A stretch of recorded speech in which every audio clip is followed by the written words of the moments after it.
for tuning in to the Northern Static series on CFUR 88.7 FM. You can find us online at cfur.ca.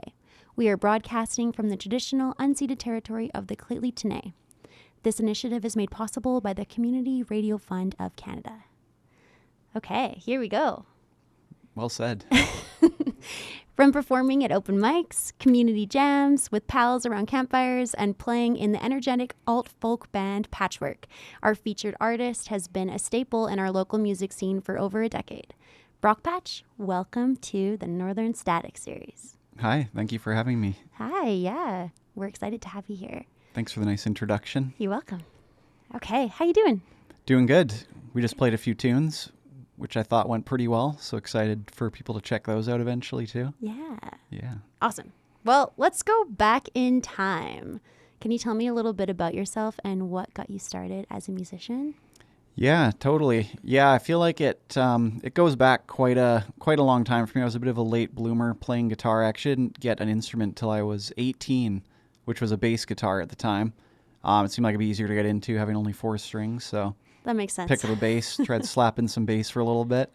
Okay. And then I did get some guitars shortly after that.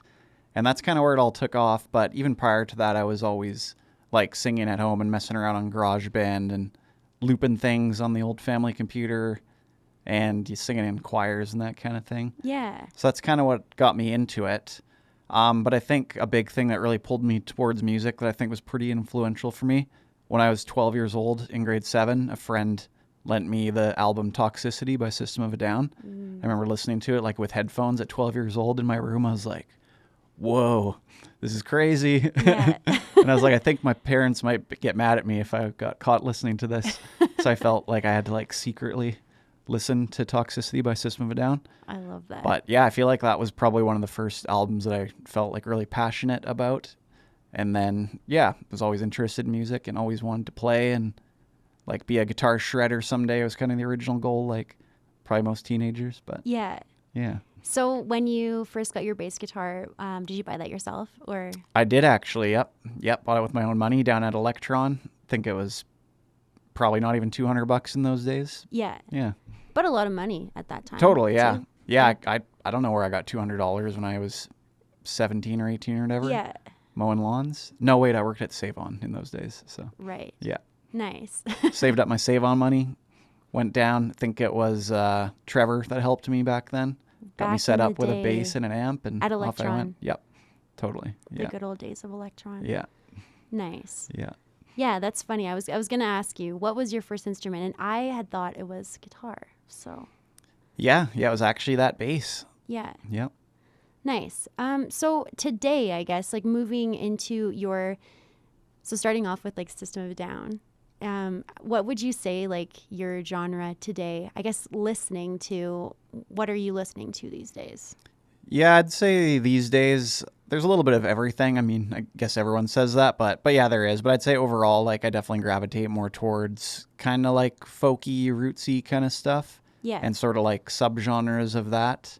Like a lot of alternative country, Americana type stuff, that kind of thing. Yeah, which I would say that that's what the songs that you're writing kind of falls under that umbrella. Yeah, totally. As I'd well. say so. It's just Yeah. interesting coming from like listening to System of a Down and that being like your kind of big, okay, yeah, I want to do this. I want to learn how to play guitar. Yeah, totally. Yeah. So yeah, my music doesn't sound like System of a Down anymore, but still love listening to System of a Down and listen to a lot of heavy music too. So it's sometimes like kind of a funny contrast.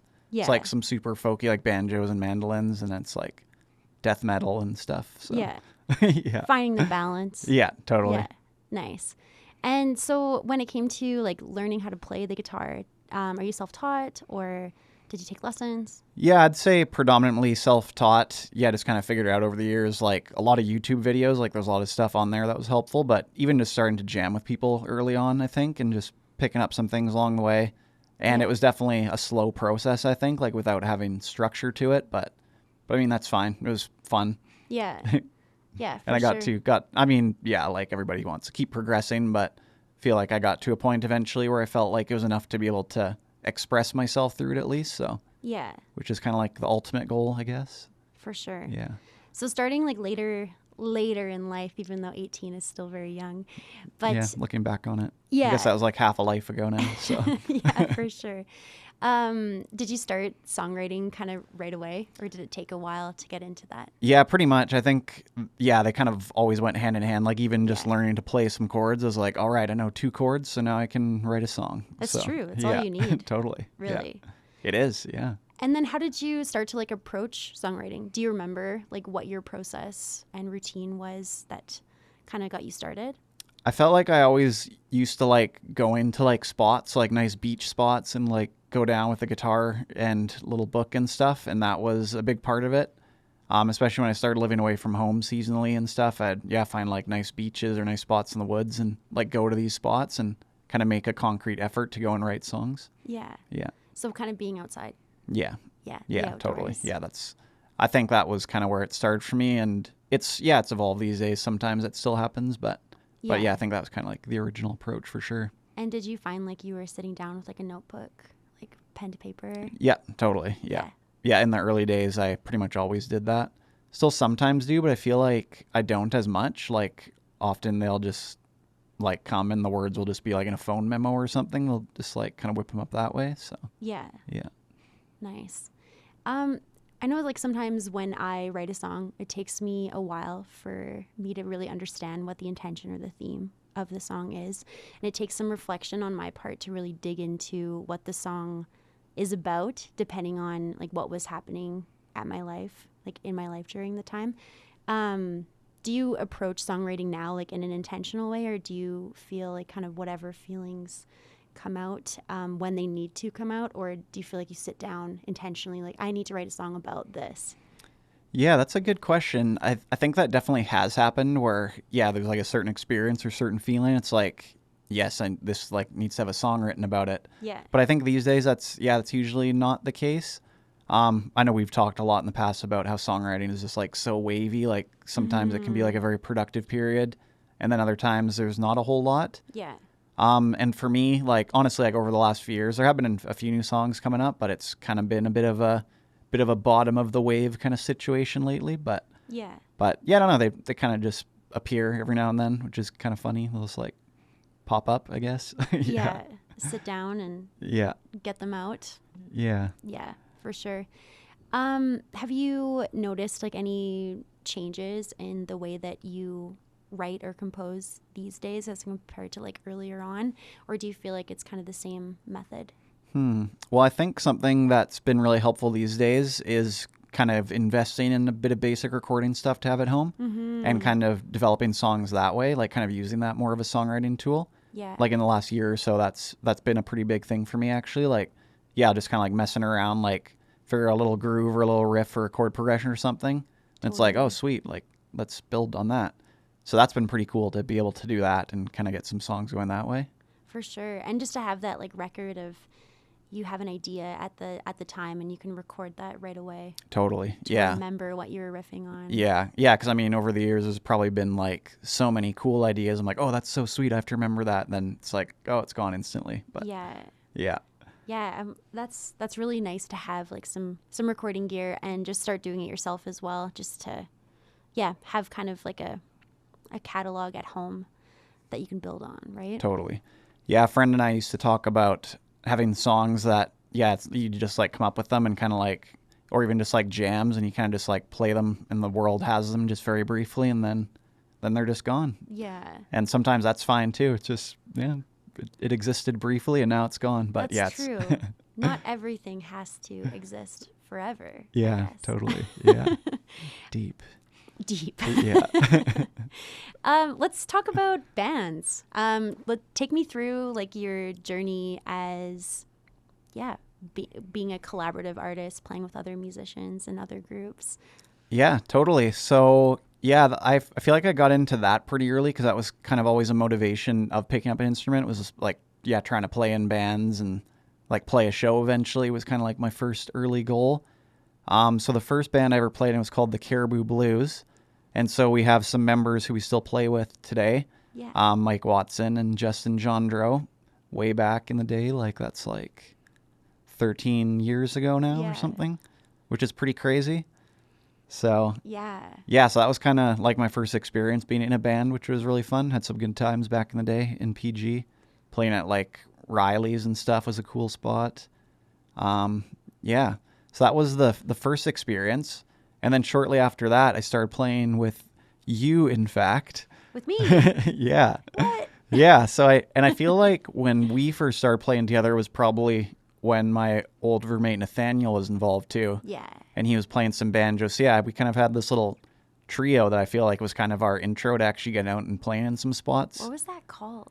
I don't even know if we called it anything. Did Did we even have a band name? I don't even think we did at the time. Brock, Yeah. Nate, Jen. Yeah, something like that. Yeah, but yeah, those were good times, and I feel like that was definitely like a segue for you and I to start. Totally. Yeah, like then you and I had Daisy and the Fisherman going for a couple of years there. Yeah. Which the Facebook page still exists for, but it does. Not sure if anybody checks that out anymore or not. Photos on the kitchen floor and yeah, totally. whatever. Is that Ewart Street? Yeah. That was the spot. Yeah. Yeah.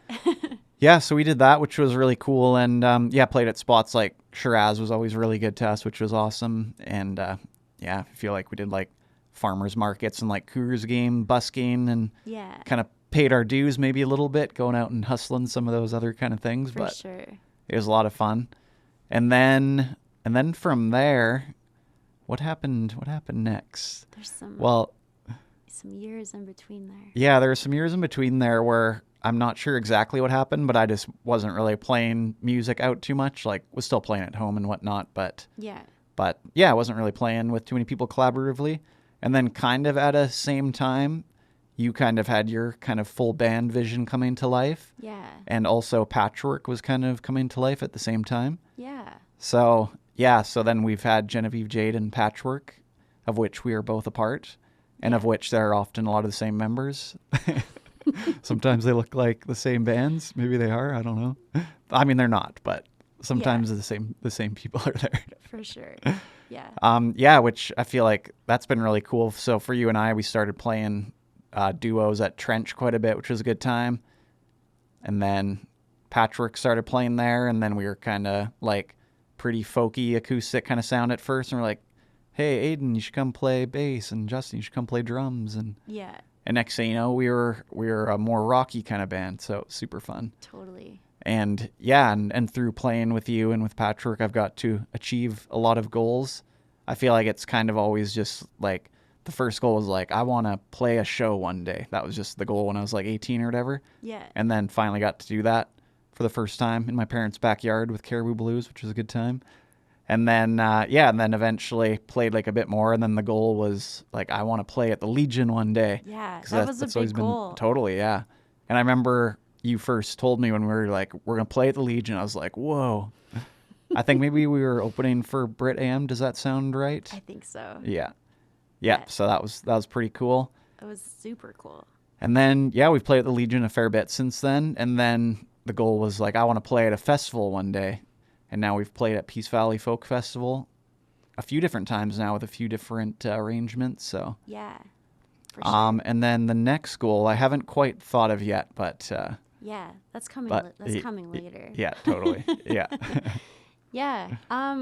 Well, that's cool. Thanks for walking us through that timeline there. When it comes to Patchwork, so Patchwork is, I guess, a compilation of folks and different front people playing different, like Brock plays, like you play your songs, and then Mike plays his songs, and then I have a few songs that I'll add in there. When it comes to like your songwriting, mixing that with the band, how do you feel about the collaborative process of bringing your songs into the full band? Yeah, formation? Totally.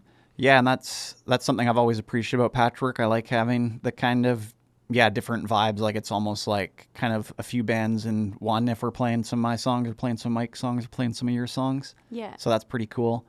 And I feel like for us, like when I bring a song to the band, like I think just after the years, everybody's just kind of picked up what each other is putting down, kind of. Yeah.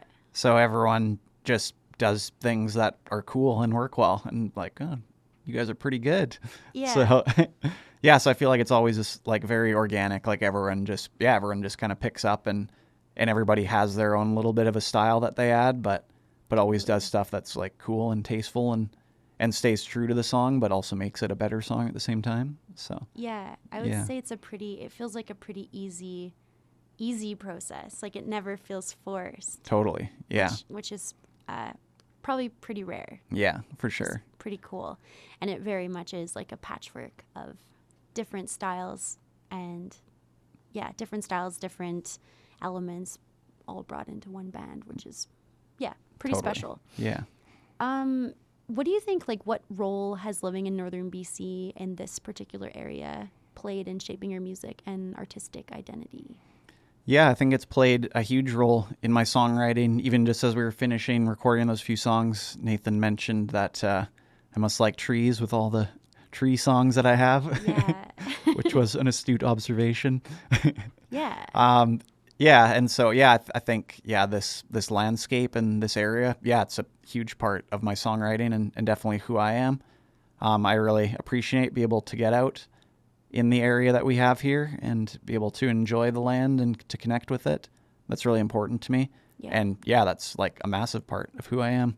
Totally. If I lived in a city, who knows what I would be like? Probably weird. You're writing weird about or cool, maybe. I don't know which. Buildings and skyscrapers. Yeah. So I mean, it's kind of like everything for me being in this area. Yeah, totally. Yeah, totally. What keeps you writing and performing music? Like, what keeps you going down this path? Yeah. Good question. That's a hard one. Maybe I should have gotten these questions in advance. No, I think for me, I mean, just being able to create art, I think, is like the ultimate goal. And of course, I appreciate like shows and creating that energy. I think that's another really huge part of it. I think there was a time in my life when I'm like, I want to be like a cool music guy and like be popular because of music and stuff. Yeah. And like, I mean, I'm sure 100% of people probably have that at one point or another, but it's certainly not about trying to earn clout or whatever, but just creating art and creating energy from nothing, especially with the live shows, like just creating that. You can see people start dancing and having a great time. Yeah. I really appreciate being able to do that and help facilitate those kind of things. Yeah. So that's really huge for me. I think the self-expression of it, like we talked a bit earlier about, sometimes you just have a feeling or an idea that you feel like needs to get out. So I think being able to do that is a really important tool for me. Mm-hmm. And I think is something that would probably benefit a lot of people, just whether it's music or poetry or just writing or whatever, just having some sort of way to kind of like let it out sometimes. Sure. Yeah, having that artistic outlet is so important. Yeah, that's a great answer. Thanks. That's great. You didn't need to be prepped on these questions. You know what you're talking about. Perfect. What advice, if any, would you give to emerging artists in northern BC looking to make their mark? Yeah, totally. I mean, I think even for like very early artists, we kind of talked about earlier, like once you know 2 chords, like you can write songs. You can, even if it literally is 2 chords, you can just move your capo around and now you know a bunch more chords. So literally like as soon as you can play 2 or 3 chords, like you're able to start writing music. So like early on, like just go for it, just send it. And is every song gonna be great? Probably not. Like I have a lot of terrible songs that I've written probably, but it's fine.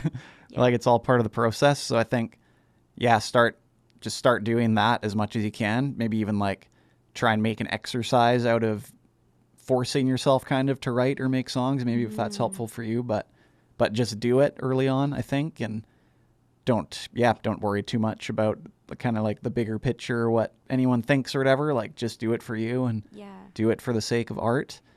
And then from there, I think like playing with as many people as you can, I think is a really important thing. Yeah. I think that's something that's been able to help me get a lot of opportunities, like go into jams and go into open mics, and you get to jump up and play with other people and kind of like learn skills that way and meet new people and make community. So I think that's a really huge thing. Certainly if somebody is just hanging out in their basement all by themselves all the time, they could probably come up with some pretty awesome stuff too. But I think fostering that sense of community, I think, is a really important thing. Will really help you grow as a person and an artist. Yeah. Yeah, I think that's probably the big one I think jumping those out at are me. great words to live by, for sure. Yeah. Nice. Cool.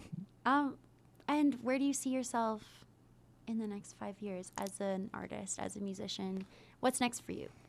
Yeah, well, the next thing on my horizon is parenthood. So, so yeah, that'll kind of probably be a big one over the next few years, I think. Yeah, I'm going to have a daughter. My partner, Leslie, and I are going to have a daughter in January. So, so that's pretty crazy. And yeah, I'm hopeful that she will be interested in music. I've already been like self-conscious of myself, like just picturing myself. I'm like, okay, yeah, now you have to learn this and play this. And she's like, stop. Like, I don't even want to do this. So I hope that's not the case. I hope just having music around, and like I always just like play guitar around home and stuff. Like, I hope just having that in the environment. I'm hopeful that she'll gravitate to that. I mean, I don't know. Like, you don't want to set too many undue expectations on somebody. Totally. And I've never been a parent before, so it's like a whole new world. But but I'm hopeful that our daughter will be into music. I'm also hopeful of that as well. Yeah. I hope that she is. Yeah.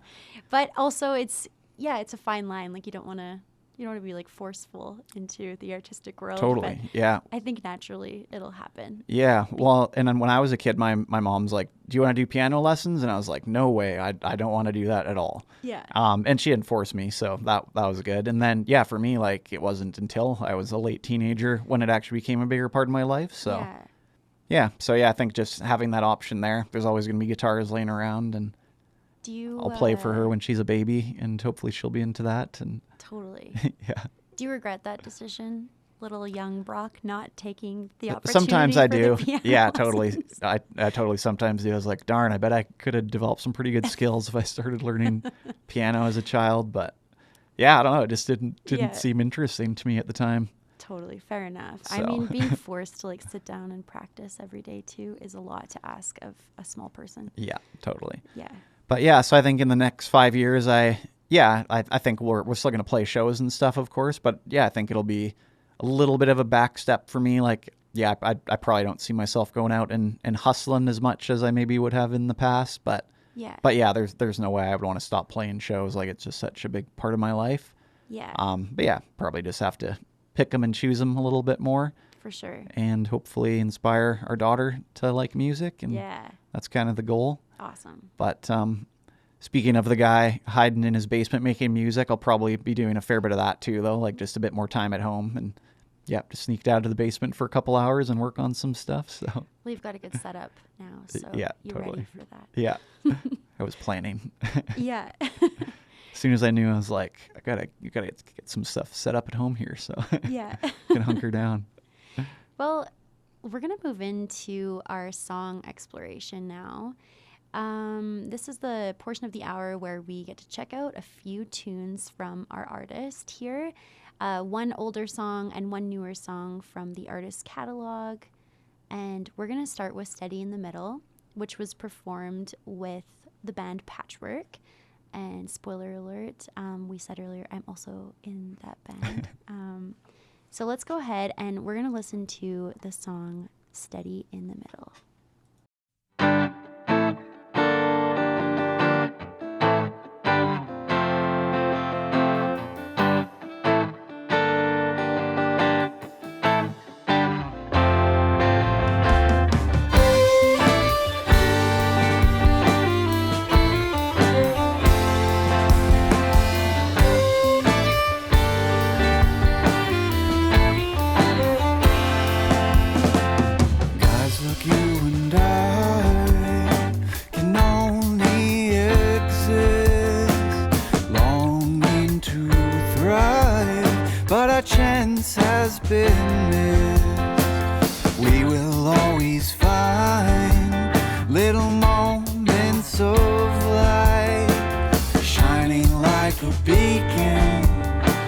Dark, endless night, a bright October sky can ease the curse,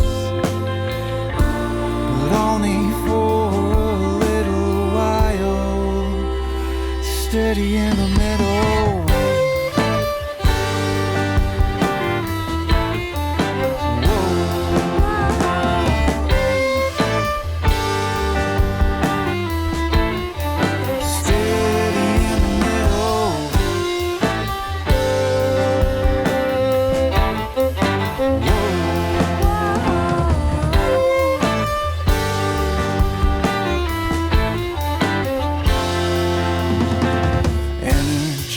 Guided, refracted into beams, longing for the hopes of those carefree childish dreams. So far to climb, too far to fall, steady in the middle, still standing tall. A barren alpine peaking, ease the curse, but only for a little while, steady in the middle.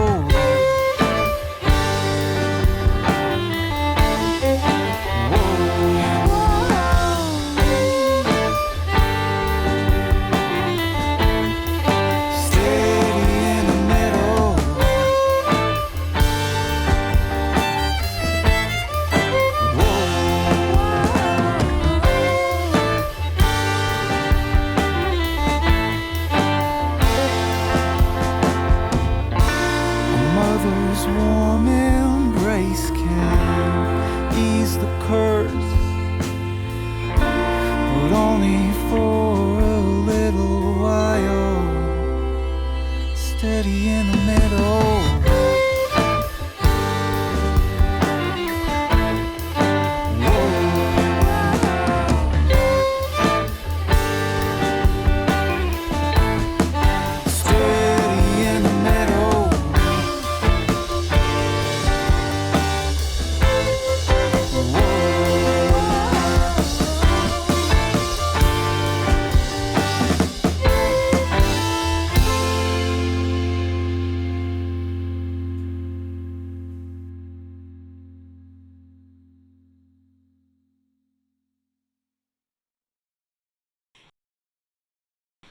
All right, we just heard the song Steady in the Middle.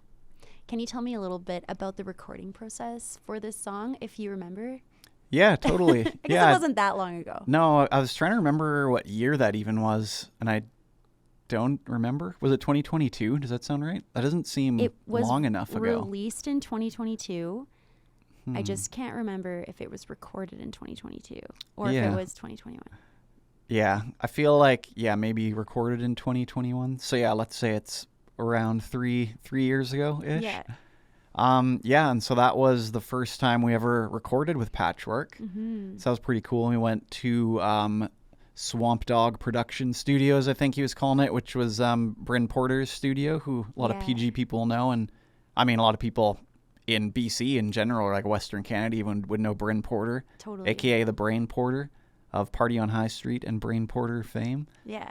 And yeah, so he did a bunch of work and built a little studio space in his house, and we went in there and recorded a 4-song EP at his place, which was awesome. Really enjoyed working with Bryn. Always like really looked up to him as a musician and just a cool person. So it was awesome to work with him. And we went in there with Patchwork and recorded 4 songs. And that was back when our fiddler Warren was in there, as you would have heard. So unfortunately, Warren has moved out of town. He's still in the Patchwork Facebook group chat, so he's still in the band, I think, as far as I know. But which is actually like surprising. Yeah. I wonder if he has his notifications turned off or if he just like lurks. I don't know. I think maybe he just lurks because I think he's like keeping up with it. That's so like so funny. credit to him for that. He never says anything. He's just there. Yeah, totally. He's like, I'm still in the band, just so you know. But yeah, so he doesn't live here anymore, unfortunately. But we got him on that recording, which I think that we've evolved since then a little bit, but I think that was kind of like quintessential Patchwork vibe, was having the fiddle in there. Totally. And so we've kind of adapted since then. But I felt like that was a really smooth recording process working with Bryn. And like I said, just an easygoing and knowledgeable guy. And it was lots of fun. Do you remember writing that song? And like, do you remember what the song was like before the full band?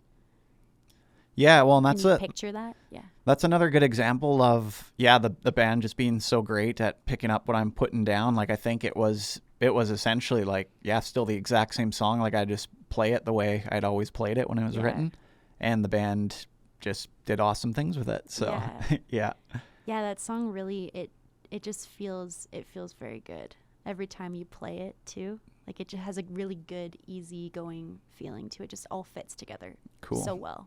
Yeah, I love that song. Good job. Yeah, nice choice to listen to that song today. Yeah, and I feel like the style of it is, maybe like a little bit different than the usual kind of more folky-ish sort of stuff. Yeah. I don't even really know where that would fall, but it's, maybe a little bit different than like a folk song for sure. It's hard to put it in a box, really. Yeah, that's probably where the alt in alt folk comes from. Totally. So. Yeah, for sure. Yeah. Can you tell me a little bit about the meaning behind Steady in the Middle?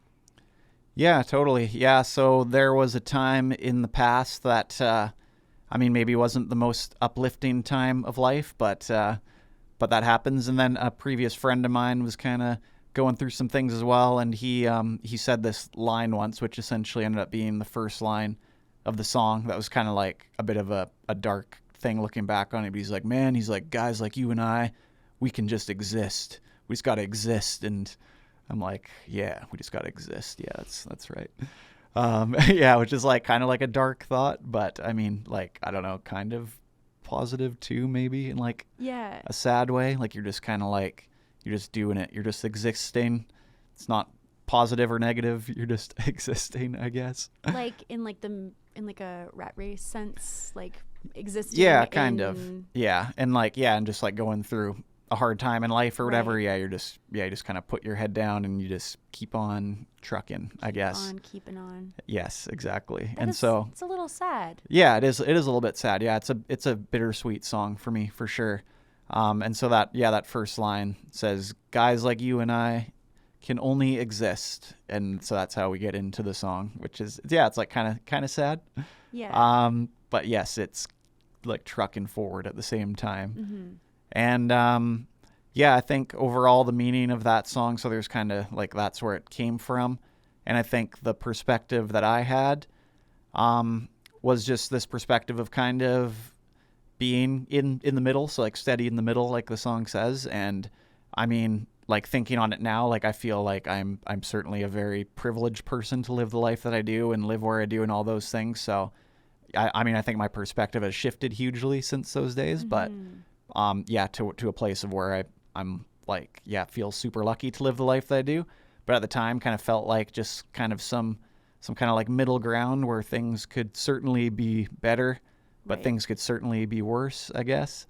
And so it was kind of accepting that fact of things kind of being average, but maybe longing for a bit more. Right. Yeah, I think, it's kind of what it's about. It's interesting looking back. Hey, like after you've written a song and it's been out for a while, like that song, I don't know when that song was actually written. Like probably. Yeah, good question. Like quite a while ago. Yeah, probably like 6 years ago. Yeah, totally. So when you look back at the meaning, and that changes after a while too, like your perspective is obviously changing because you're always growing as a person, right? Yeah, for sure. Yeah. Yeah, that was going to be the next question I was going to ask. Has the meaning of the song changed for you? I think in some ways, I think looking back on it, like, I mean, I wouldn't say I feel bad for that person who wrote that song, but I think certainly was a person who was in a bit of a different place. Yeah. And so like, I think back on that, but in some ways that's like really positive for me because it's like years later now and I don't feel like I'm just in the middle at all. Like I feel, like so privileged to be living this life. Yeah. And so it's like, it's the top. I don't really feel like I'm in the middle. Yeah. I guess so. Oh, that's nice. I mean, not to toot my own horn, and I don't mean it in like ways of what I've accomplished or whatever, but just having perspective of like life on Earth, I guess. Yeah. No, totally. Yeah. Yeah. No, that makes sense. But also with that song, and I feel like this goes into a lot of my songwriting. There's a lot of lines that sometimes it feels like I'm more just kind of like maybe making observations or kind of like waxing little poetic lines maybe. And so often those kind of things end up in songs that I feel like maybe if I didn't give that exact meaning of the song for me, like I think sometimes a lot of my songs maybe are open for a bit more interpretation depending on the song. Because there's kind of just like poetic lines that maybe they just like hit people differently and mean different things to different people. So Totally. I kind of like leaving a bit of open-endedness when I can for some interpretation. For sure. Yeah. Yeah, little open, like little catchy one-liners I find in a lot of your songwriting. There's always little tidbits that I gravitate towards that kind of stick in my mind after. Cool. And I really appreciate that. Nice, It's really nice. thanks. Okay, let's move on to a newer song of yours that is unreleased at the time of this recording. It's called Seasons Change.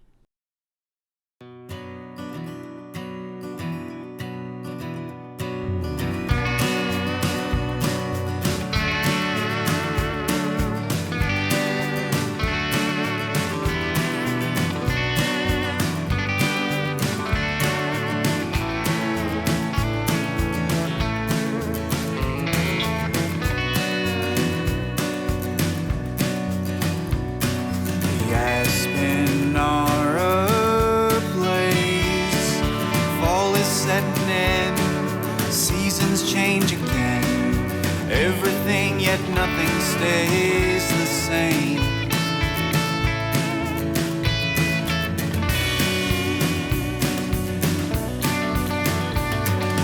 At this time of year, the rivers tend to rise. They run a little high, burdened by the rains from darkened skies.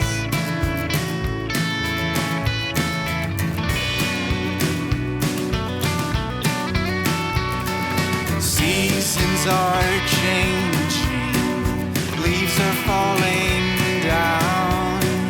Seasons are changing, dead leaves on the ground.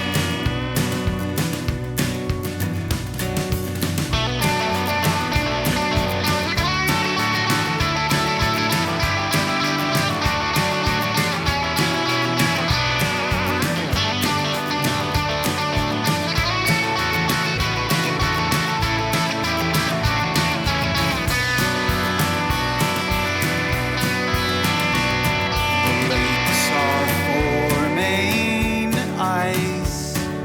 First it starts off slow, a little at a time. Before long you've got to drill to wet a line.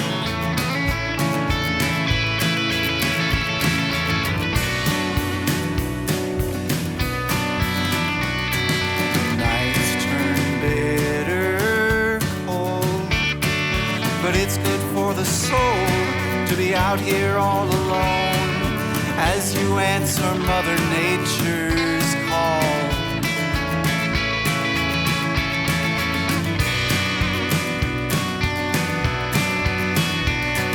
Seasons are changing, leaves are falling down.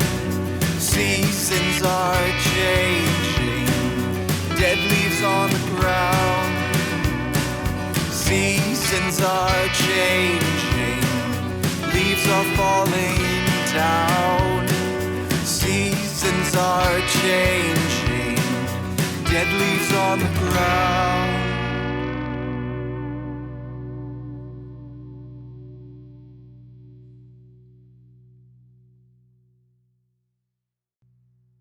All right, we just heard the new song from Brock Patch called Seasons Change. All right, can you tell me a little bit about the song and the recording process? Yeah. So like I mentioned earlier, I got set up at home with a bit of basic recording stuff. Nothing too fancy. Like I'm certainly not to the level of Pulp City music or anything crazy like that. But yeah, I feel like anybody at home these days, there's like pretty cool technology that's pretty accessible to people, especially compared to like decades ago. Like it's kind of mind blowing, the stuff that you can just have available in your home. Yeah. I've been kind of going down a bit of a rabbit hole, sort of just learning how to use some of that kind of stuff and using that as a bit of a songwriting tool as well.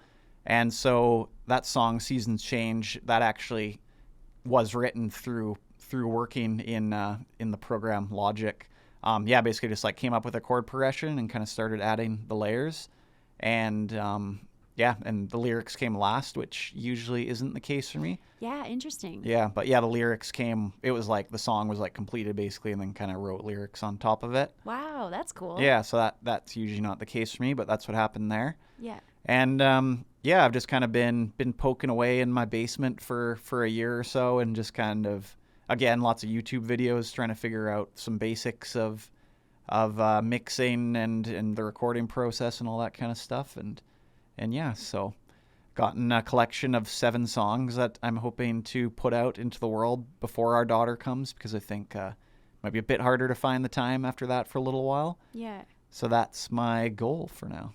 Cool. That's awesome. How did you find the process? Like, just, I guess, recording everything yourself? Like, yeah, it's certainly I wouldn't really think of myself as a bass player or a drummer. So I picked up a bass from Rick Irvine, which was pretty sweet. That's been helpful. And like I said earlier, bass was my first instrument, so felt like pretty cool just to be able to lay everything down myself. yeah. The drums, I didn't play the drums in Logic. You can use the drummer feature, so those are AI drums. So apologies to all my drummer friends out there. I did Google because I felt bad about that. I was like, is it okay to use AI drums in your songs? And I was like looking at Reddit posts and stuff, and people were like, go for it, man. It's your art. Do what you want. I'm like, okay, I will. I'm going to do it.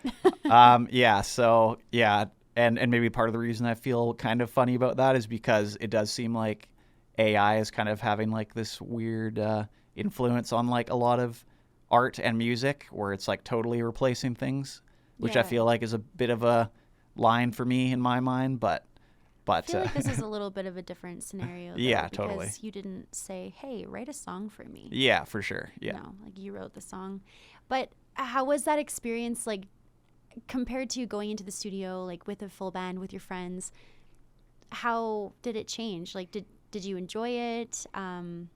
It's just totally different experience. Yeah, it is a very different experience for sure. Yeah, I think like going to the studio with your band and Patchwork in the past, there's definitely like that excitement. It's like, we're going to the studio this weekend, and it's like a super cool thing. So that wasn't there.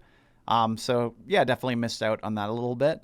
But even so, even though it was just me at home, like, I kind of just like felt like an excited child at times still, especially when I just discover something else that I can do or a different sound that I can make. And I'm like all excited to rush down there and start playing around. Yeah. So there is still that excitement.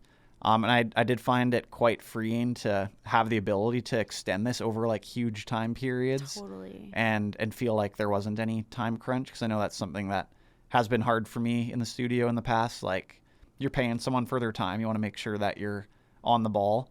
Yeah. But just be able to sit down like when I'm feeling inspired and be like, oh, that wasn't the right take. Let's do it again. Oh, neither was that. Let's do it again. Okay, and again and again.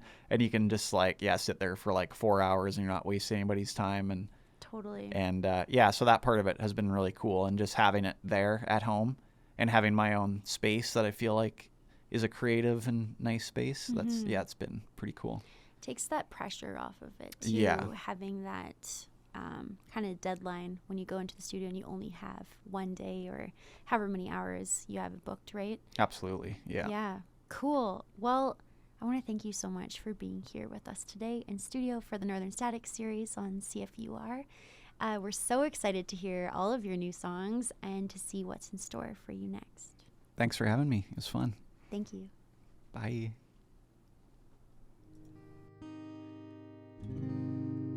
Hello. Well, guess I'll probably just get playing a song here.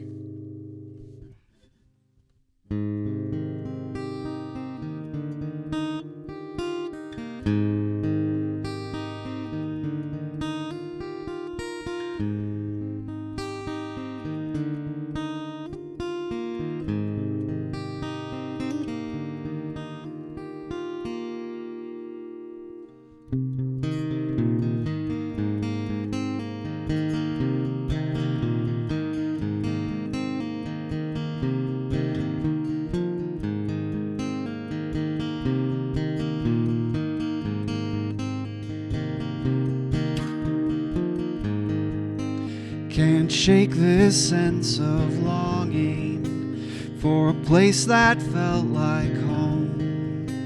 I belong amongst the cedar on the banks where our beauties grow.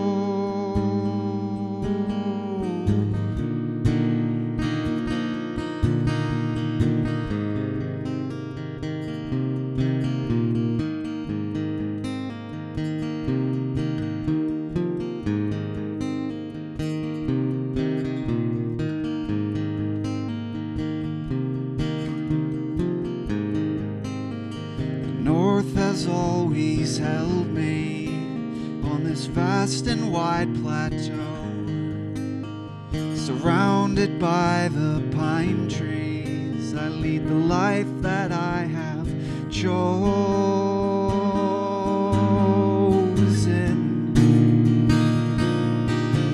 So I'll shout it out from high upon this mountain. As the years pass by, too quickly to be counted. Yesterday and tomorrow on my mind, and today is gone in the blink of an eye.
All right. This is Meet Me in the Pine.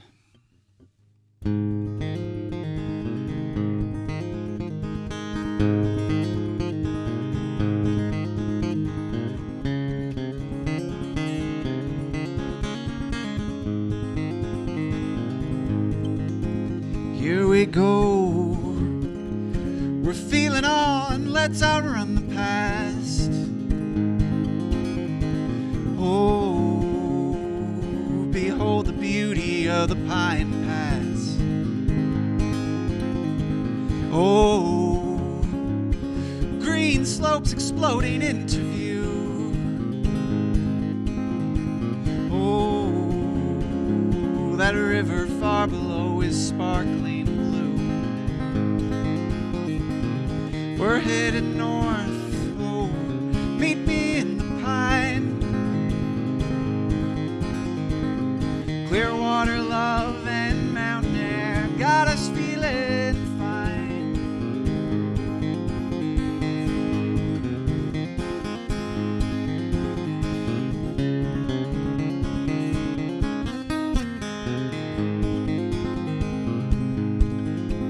Here we go.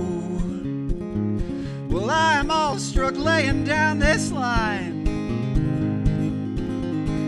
Oh, an Arctic grayling comes to take a bite.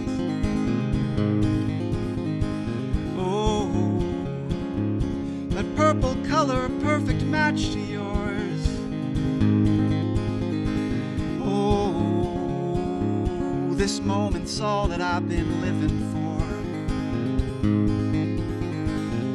We're headed north. Oh, meet me in the pine.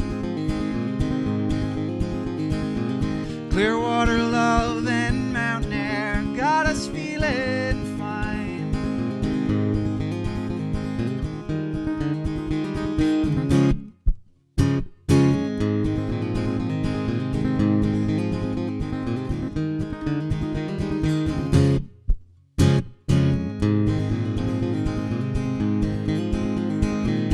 We're heading north, oh, meet me in the pine. Clearwater love and mountain air got us feeling fine.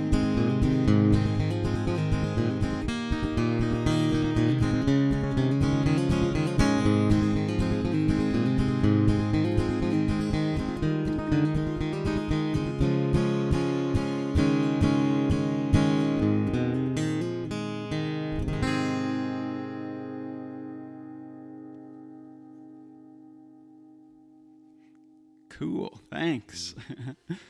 Yeah, that one felt pretty good to me. I'm just gonna keep on rolling to the next one. All right, here is Sunset After Dark.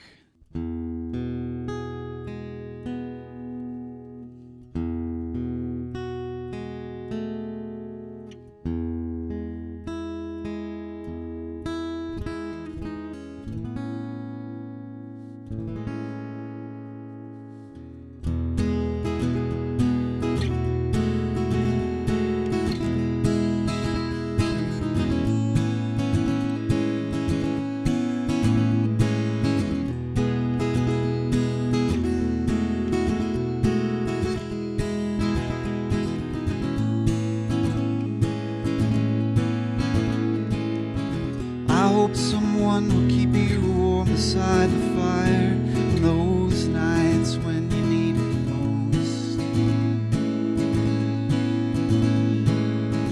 Oh, I'm alone and I've taken to the hills. My voice on the wind is longing and howling like a wolf. Oh, oh, oh,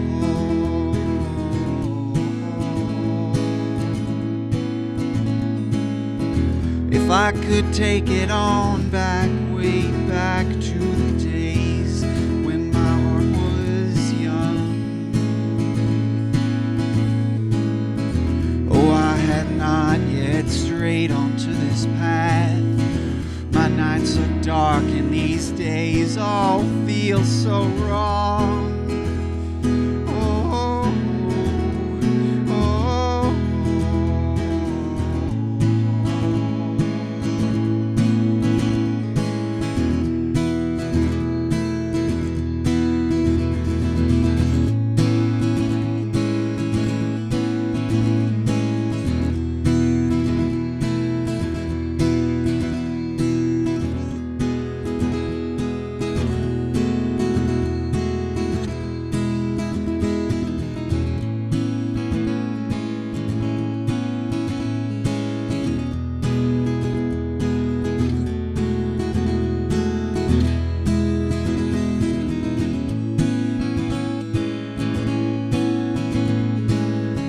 My mind sparks in the sunset after dark, consumed by the flames within your heart. Yellow and red and those flickering hints of gold, shining brighter than anything had ever shone before. Oh, oh, oh.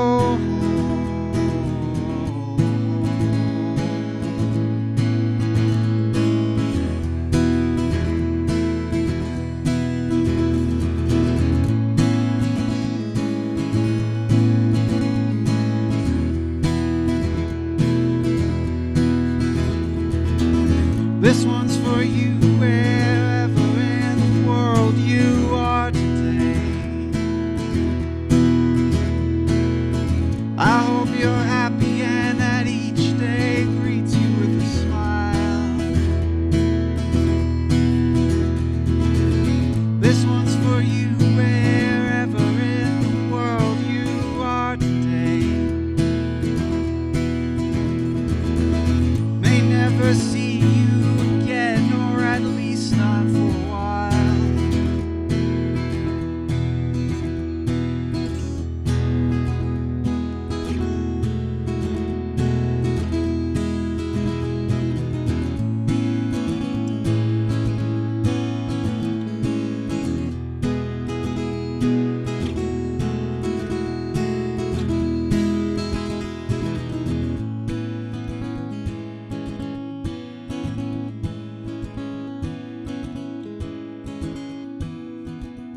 hope someone will keep you warm beside the fire on those nights when